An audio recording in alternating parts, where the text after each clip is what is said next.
11 yang sholat Jumat berbagi 2 jam. Kalau kami dari rutin perjalanan hari Kamis setelah ada maghrib dengan Syekh Abdul Basit dengan berjamaah dari sekalian bisa lakukan di setiap hari Kamis itu pada maghrib sampai dengan jam 9 malam. Jadi sekalian ya tidak bisa hadir di hari rutin di setiap hari Kamis pada maghrib sampai dengan jam 9 malam.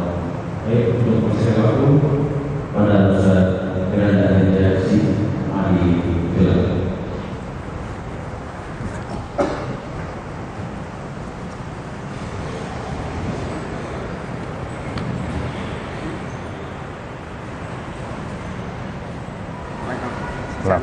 Salam.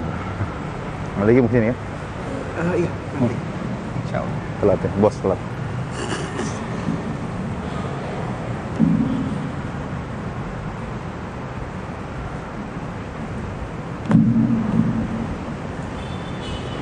Bismillahirrahmanirrahim. Assalamualaikum warahmatullahi wabarakatuh.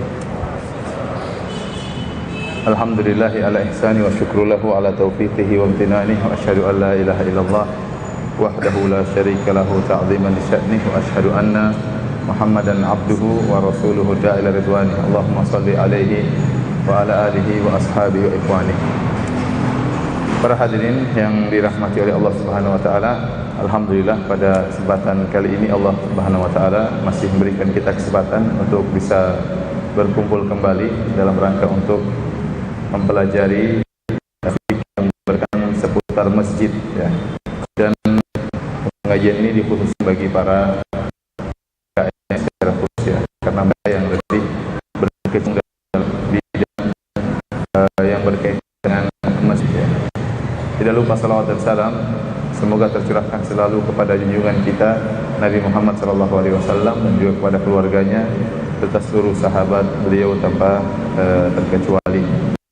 Sebelum saya menyampaikan tentang fikih yang berkaitan masjid, tentunya saya perlu memberi motivasi kepada para pengurus DKM sekalian ya, bahwasanya kegiatan yang mereka lakukan adalah kegiatan yang sangat mulia, yaitu mengurus masjid.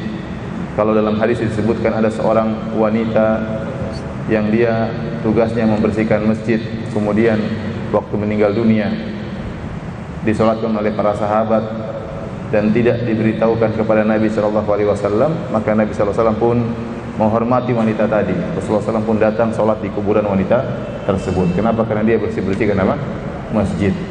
Maka pekerjaan yang berkaitan dengan masjid adalah pekerjaan yang mulia, karena kita sedang mengurus rumah Allah Subhanahu wa taala, mempersiapkan sarana dan prasarana ya, agar orang-orang bisa beribadah kepada Allah dengan tenteram, mengatur kegiatan agar kegiatan bisa berjalan dengan baik. Ini semua adalah perbuatan yang sangat mulia, kegiatan yang sangat mulia yang mendatangkan pahala yang besar di sisi Allah Subhanahu wa taala. Oleh karenanya saya menasihatkan kepada mereka ya, para pengurus DKM agar ikhlas kepada Allah Subhanahu wa taala ya. Karena ya pekerjaan mereka meskipun kelihatannya sepele namun luar biasa. Hendaknya mereka menjalankan tugas mereka dengan baik dalam rangka untuk mencari keridhaan Allah Subhanahu wa taala dan fasilitasi dan mengatur setiap orang yang ingin bisa beribadah kepada Allah Subhanahu wa taala di masjid-masjid mereka.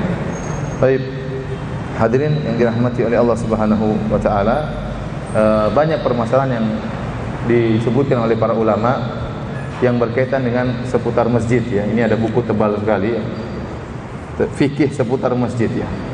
Karena yang berkaitan dengan masjid sangat banyak, tetapi tentunya kita tidak mungkin untuk membahas seluruhnya, maka saya akan pilihkan beberapa permasalahan-permasalahan yang mungkin sering ditanyakan kepada para DKM atau sering dialami oleh orang-orang yang berkecimpung di masjid ya. Di antaranya ya, permasalahan pertama adalah mengenai definisi masjid. Definisi masjid. Apakah yang dimaksud dengan masjid? Apakah sah pelataran termasuk dari masjid atau tidak? Kalau kita kembali kepada buku-buku para ahli fikih dan penjelasan para ulama, maka ya meskipun ada khilaf di kalangan mereka, tapi pendapat yang kuat insyaallah taala yang dimaksud dengan masjid adalah masjid ya, beserta dengan pelatarannya yang memang bersambung dengan masjid dan sering digunakan untuk sebagai tempat sholat, dan masjid syaratnya juga dibuka untuk umum ya, untuk melaksanakan sholat 5 waktu. Dan ada syarat yang penting bahwasanya masjid itu harus wakaf, ya. Ya. Sehingga pemiliknya telah mewakafkannya, maka itu dianggap sebagai masjid ya. Demikian pula ya, bangunan-bangunan yang berada di dalam areal masjid yang memang dibangun sebagai kelengkapan masjid ya, seperti Allah mengatakan seandainya ada maktabah perpustakaan dalam pagar masjid ya, kemudian pintunya langsung gabung misalnya maksudnya dari dalam masjid ya, maka itu juga dianggap sebagai masjid. Contohnya ruang imam ya, meskipun dia di pojokan tetapi dia masuknya juga lewat masjid, ada pintu masuk lewat masjid, maka itu juga dianggap masjid ya, juga dianggap masjid. Dari sini kita tahu adapun musola-musola yang ada di perkantoran ya, maka itu bukan masjid.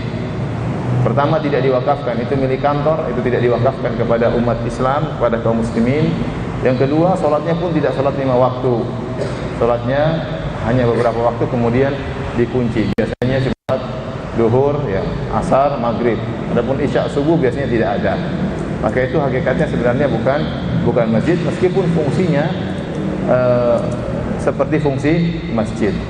Maka kalau seorang masuk di musola-musola tersebut, tentunya tidak disyariatkan tahiyatul masjid, karena itu bukan hukumnya hukum masjid. Ini perlu kita ketahui. Dari sini kita tahu ya tentang larangan ya yang berkaitan dengan masjid. Larangan berjualan di masjid misalnya, atau insyadud dhallah, mencari barang yang hilang di masjid. Maka semua jual beli yang berkaitan dengan masjid dan yang dianggap masjid, maka itu semua tidak diperbolehkan.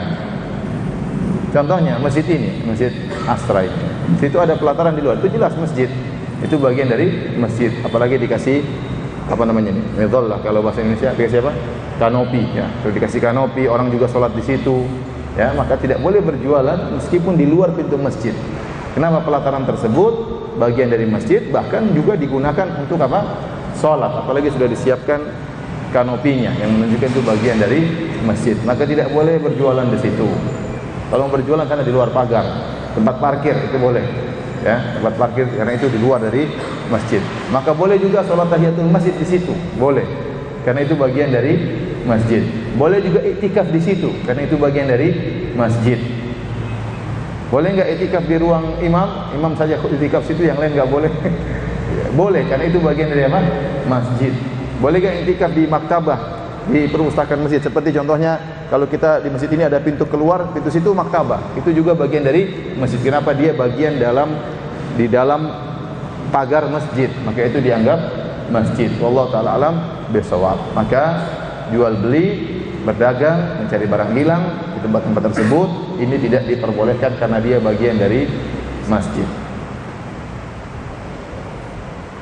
Kemudian hadirin yang dirahmati oleh Allah Subhanahu wa taala ya. Maka demikian pula ya, wanita yang haid ya tidak boleh juga berdiam di tempat-tempat yang dianggap sebagai apa? Masjid, kecuali darurat ya, kecuali darurat. Contohnya suaminya ingin ke masjid, kalau istrinya ditinggal di mobil, dikhawatirkan nanti ada yang ganggu atau yang lainnya, maka dia boleh ke masjid karena darurat. Tapi kalau tidak darurat, maka asalnya para wanita haid tidak boleh menetap di masjid atau yang hukumnya seperti hukum masjid. Kalau hanya lewat atau mengambil sesuatu, maka tidak mengapa. Karenanya Rasulullah SAW melarang para wanita yang haid untuk, Rasulullah SAW memerintahkan mereka an ya'tazilna al-musalla, agar mereka menjauhkan diri mereka dari musalla. Ketika Rasulullah SAW menyuruh para wanita keluar untuk ikut sholat Id, ya, padahal itu di lapangan. Itu di lapangan. Para Nabi menyuruh para wanita yang haid untuk meninggalkan, menjauhi musola tersebut, ya. Apalagi masjid. Maka hukumnya wanita haid tidak boleh di masjid, tidak boleh dalam masjid, tidak boleh di pelataran masjid, kecuali dalam kondisi darurat dikhawatirkan ada sesuatu yang membahayakan, maka tidak mengapa. Tapi asalnya tidak diperbolehkan. Baik, hadirin yang dirahmati oleh Allah Subhanahu wa taala, ini yang berkaitan dengan apa? Masjid. Maka kita harus, para DKM harus tegas. Kalau ada orang jualan di pelataran masjid, maka tidak boleh. Harus tegas, suruh jualan di mana? Di luar. Dan ini semua berkaitan dengan perkara dagangan. Tidak diperbolehkan dalam masjid maupun di pelataran masjid. Contohnya, ada orang mengiklankan travel di masjid, tidak boleh. Karena ini jual beli, karena travel itu bukan travel gratisan atau travel ikhlas karena Allah. Seandainya travelnya ikhlas karena Allah, tidak apa-apa. Ya, benar-benar ini dari orang yang dermawan, memberikan bantuan, benar-benar dicari gratisan, tidak ada niat mencari untung, maka ini tidak apa-apa, karena ini masalah ibadah. Justru kita iklankan di masjid untuk membantu, ya. Contohnya ada pondok gratisan, ya, maka kita iklankan, tidak apa-apa. Ini membantu, bertakwa kepada Allah, tolong menolong dalam kebaikan. Kita iklankan ada pondok gratisan, SMP, SMA atau tadribu duat untuk pondok belajar menjadi dai, maka ini tidak mengapa iklan di masjid. Tapi kalau ternyata sekolah atau travel yang nilainya adalah nilai bisnis, maka tidak boleh diiklankan di masjid, karena itu bagian dari perdagangan. Makanya kalau ada orang sebarkan brosur, lagi pengajian, brosur tentang travel umrah, maka dilarang. Kita harus tegas. Ini masjid bukan buat barang dagangan. Nanti kalau kamu iklan travel, nanti iklan travel yang lain, iklan di sini. Oh, tidak apa-apa, nanti kita bantu belikan AC buat masjid. Oh, nggak boleh. Ente bantu belikan AC, iklannya di luar, tidak apa-apa. Iklan dalam tidak boleh. Karena ini masjid bukan untuk jualan. Masjid untuk berzikir kepada Allah, membaca Al-Quran, untuk mengingat Allah Subhanahu wa taala, atau perkara-perkara yang bermanfaat, ya, untuk perkara akhirat, maka tidak jadi masalah. Tidak boleh. Demikian juga ada orang iklan sekolah, dia presentasi di masjid, nggak boleh. Sekolah tersebut sekolah apa? Sekolah cari untung, ya, bukan sekolah gratisan. Beda kalau ada orang iklankan sekolah, ada sekolah gratis, kita mencari bibit unggul, tolong diiklankan kepada yang lainnya, ya. Selama itu perkara bisnis, maka tidak diperbolehkan. Tidak diperbolehkan. Travel atau sekolah. Demikian juga orang jualan buku, ya.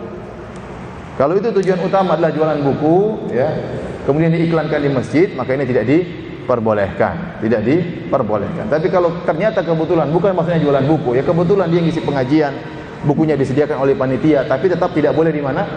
Tidak boleh tetap di pelataran, harus di luar apa? Masjid. Tidak boleh. Ya, tapi kalau ternyata ada bau ini bisnis, benar-benar ustadznya memang ingin jualan buku, maka itu tidak boleh. Karena tidak boleh jualan di masjid. Coba tanya ustadznya, tujuannya jualan atau dakwah ustaz? Ini susah, ya. Tapi kalau ternyata nilainya nilai jualan, ya, dia ingin promosi bukan bukunya di masjid, maka tidak boleh, ya. Maka tidak boleh. Adapun sekedar dia baca bukunya, kemudian ada yang jual, nggak jadi masalah. Dia bukan niatnya, enggak apa namanya, bukan tujuan utamanya jualan. Ya, oleh karena sebagian ulama di kota Madinah, mereka menjelaskan buku karangan mereka, bukan maksudnya jualan. Ya, kemudian ada yang mungkin jualan di toko mana, beli di mana, itu bukan urusan mereka. Mereka sekedar menjelaskan isi buku yang sedang mereka bahas. Tapi kalau niatnya memang jualan, ya, ini kembali kepada situasi. Maka DKM melihat kondisi. Kalau situasinya seakan-akan ini jualan, maka hendaknya tidak. Tapi kalau sekedar memfasilitasi, bukan jualan, memang kita sedang berdakwah, maka mudah-mudahan